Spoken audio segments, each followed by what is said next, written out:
What's going on, guys? Venatix here. Welcome back to the channel. Warhammer 40k Darktide just had their update this morning, and we're going to go over all of the weapon changes, the buffs, the nerfs, etc. We got the befores and the afters to really see the difference here. We're going to have a side-by-side comparison. Starting off with the bolt gun here, it now has a new equipped variation, so it's no longer just racking that bolt every single time. Let's take a look at it. Switch over to it now. Racks it forward, and then has this long, like, almost feels like it's pulling it from over its shoulder there.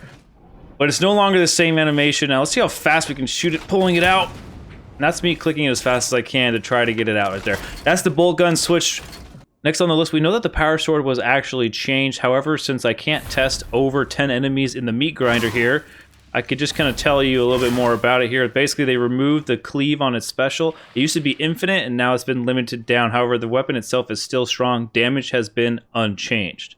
Alright, next on the list we have the lasguns, the Lucius lasguns. They have been buffed, the Mark 1, 2, and 3. They consume less ammo, they have a quicker recharge time, and better sight view. So here's a full-on comparison.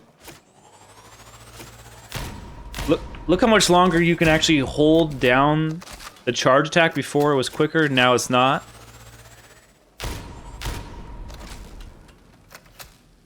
Alright, here we have the Lucius. This is the Mark II version here. Same thing, look at this. This actually does look slightly more zoomed out, like the 65 ADS. Look how long you can hold that charge shot for in comparison to the before the update. This looks good. Alright, same thing goes for the Mark III version here for the Lucius Las rifle. Looks pretty good. The sight picture looks cleaner. The red isn't as exposed when you charge a shot, and you can definitely hold it down a whole lot longer. Looks good, feels good. Alright, now we have the plasma gun. The plasma gun had some changes here. They increased the clip size, 75 to 150 instead of 60 to 100, so there's more there. And then they improved the venting duration. So check this out. We're going to get all the way to 100%, and then we're going to do a manual vent. It's an entirely 1 second faster. They went from 4 seconds down to 3 seconds. And then for the passive vent, so if we shoot this to 100 again, we're at 100. Now if I leave it here, it's going to go down, it's going to vent down passively. It's only going to take 15 seconds instead of 20 seconds, so a 5% speed boost on that as well. There. Now it talked about penetration and geometry. Now I'm curious, because the plasma gun, you can shoot through walls. I'm wondering if you can shoot, looks like you can shoot through that. Is this too thick though? That one's probably too thick. But I can shoot through this wall, but it's not consistent.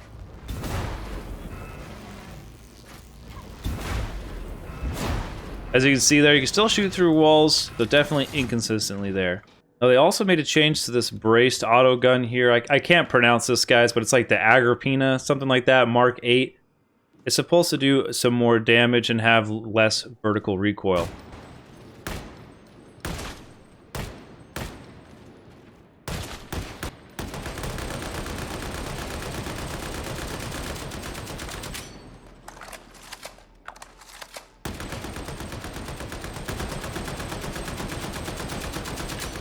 Now it does seem to be slightly reduced there on the vertical rise.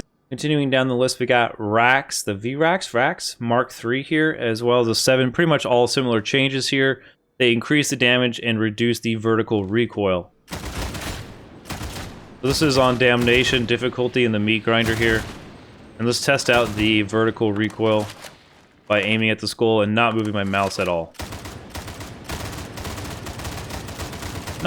Not a whole lot of recoil in general on this gun in specific. It's more of like the full autos. Since this one is burst fire, it stays pretty relatively centered despite this. So the recoil change probably helped that out a lot more. Alright, so now we know that the Thunder Hammer has been increased to do more damage to carapace armor. Ooh, nice. As mentioned in the notes, the light attack baseline armor mod against flak armor and carapace has been increased, as well as the heavy attack baseline.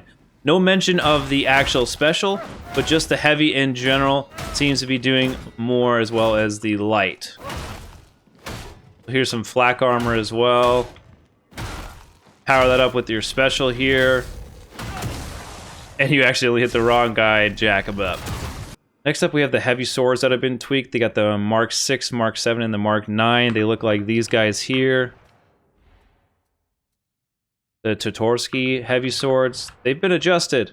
They do more damage against flak on light attacks. They also do more against maniacs and carapace armor, as well as normal on their light horizontals and their diagonal attacks. And remember, this is on Damnation. This is the change for that. Last on the list, we have the Revolver here. They increased the damage, made your total ammo count higher, and did some more adjustments to the range here. Wow. Literally threw the Maniac all the way to the backside to hit that horde. Now again, these weapons are all the same from the before and after, so this is the Revolver that has been adjusted. Let me know what you guys think.